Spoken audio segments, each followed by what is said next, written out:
ये दोस्तों अब हम आपको बताने जा रहे हैं दीर्घ उत्तरीय प्रश्न जो कि लगभग 150 शब्दों में उत्तर देना है। उसका पांचवा सवाल क्या कहता है? यूनानी स्वतंत्रता आंदोलन का संक्षिप्त विवरण दे। ये भैया यूरोप में राष्ट्रवाद जो है चैप्टर उसका ये पांचवा क्वेश्चन है दीर्घ उत्तरीय प्रश्न का। ठीक है, इससे पीछे जितने भी सारे क्वेश्चन हैं उन सभी को हम सॉल्व कर चुके हैं, आप लोग जाकर के प्लेलिस्ट में देख सकते हो। तो चलिए शुरू करते हैं।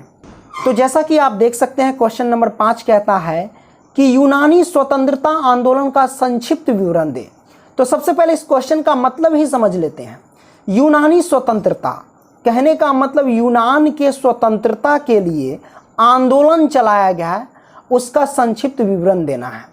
अब स्वतंत्रता का मतलब आज़ादी है ना, यानी यूनान के आज़ादी के लिए जो आंदोलन चलाया गया था उसके बारे में हमको बताना है। ठीक है, तो आइए उत्तर हम देख लेते हैं और इसको समझने की पूरी कोशिश करते हैं। तो यहाँ पे उत्तर दिया गया है कि यूनान का अपना गौरवमय अतीत रहा है। कहने का मतलब ये हुआ, अतीत का मतलब जो बीता हुआ समय, तो यूनान का भी गौरवमय एक समय था। गौरवमय का मतलब ये हुआ कि फख्र करने वाला, ठीक है, यानी आप गर्व करने वाला। तो यूनान का एक अपना समय था, यानी अतीत था जो गौरवमय था। ठीक है, यानी फख्र करने वाला एक समय आया था उनके जीवन में, ऐसे कह सकते हो।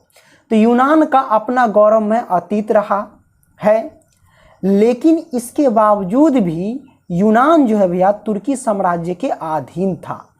किसके? तुर्की साम्राज्य के अधीन था। अधीन का मतलब ये हुआ कि यूनान जो है वो गुलाम था। किसका? तो तुर्की साम्राज्य का। ठीक है, कहता है ना कि लेकिन इसके बावजूद भी यूनान जो है तुर्की साम्राज्य के अधीन था, मतलब यूनान तुर्की साम्राज्य के गुलाम था, एक तरह से समझो। ठीक है, तो आगे दिया गया है कि फ्रांसीसी क्रांतियों से, फ्रांसीसी क्रांति का मतलब कि फ्रांस के क्रांति।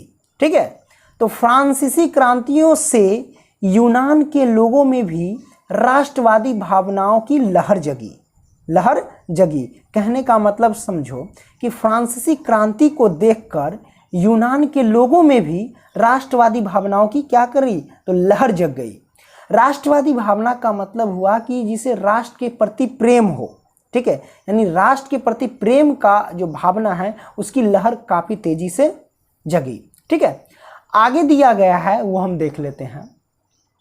कहता क्या है कि तुर्की शासक से स्वयं को अलग करने के लिए यूनान के लोगों ने भी आंदोलन करने लगा। कहने का मतलब समझे, तुर्की शासक से, तुर्की शासक का मतलब ये हुआ कि तुर्की का सरकार, यानी तुर्की के सरकार से बचने के लिए, तो तुर्की के सरकार से स्वयं को अलग करने के लिए यूनान के लोगों ने भी आंदोलन करने लगा। क्या करने लगा? आंदोलन करने लगा। ठीक है, तो यूनान के लोगों ने तुर्की शासक से स्वयं को बचने के लिए आंदोलन करने लगा। तो ये खबर तुर्की को पता चल गया, तो क्या किया कि तुर्की शासक आंदोलन को दबाने लगा। आंदोलन को क्या किया? दबाने लगा, और आंदोलन में शामिल यूनान के लोगों को बुरी तरह से कुचलने लगा।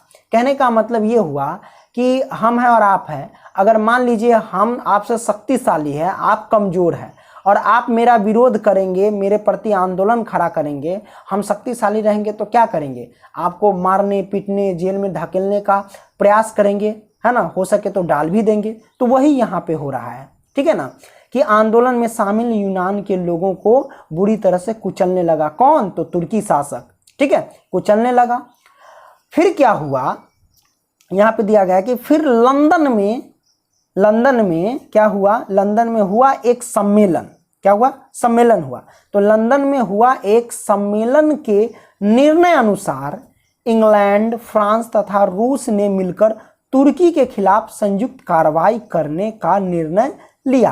कहने का मतलब समझिए कि इंग्लैंड है, फ्रांस है, रूस है, ये तीनों मिल करके क्या किया? तुर्की के खिलाफ संयुक्त कार्रवाई करने लगा। संयुक्त का मतलब मिला जुला कार्रवाई। ठीक है, यानी तीनों जब मिल गया तो संयुक्त कार्रवाई कहलाए, तीनों कार्रवाई एक साथ हो गया तो संयुक्त कार्रवाई कहलाए। ठीक है ना, तो इंग्लैंड, फ्रांस, रूस ये क्या किया? संयुक्त कार्रवाई करने का निर्णय लिया।